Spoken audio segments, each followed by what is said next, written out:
আজকের দিনটা কেরালাবাসীদের জন্য খুব স্পেশাল।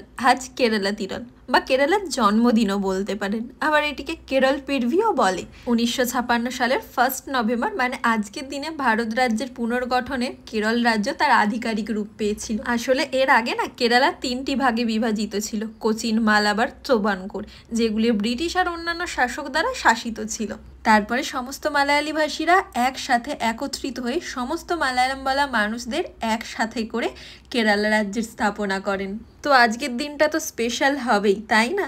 তো আজকের দিনে কেরালার বহু জায়গায় এই সেলিব্রেশন হয়, কেরালার জন্মদিন সেলিব্রেশন। তো জন্মদিন বলে কথা, তো সেই জন্য এখানে বিভিন্ন জায়গায় যেখানে সেলিব্রেশন হয় সবাই ট্র্যাডিশনাল পোশাক পরেন, নাচ গান হয়। আর আজকে না এখানে বহু দোকানপাট সব কিছু বন্ধ রাখা হয়েছে।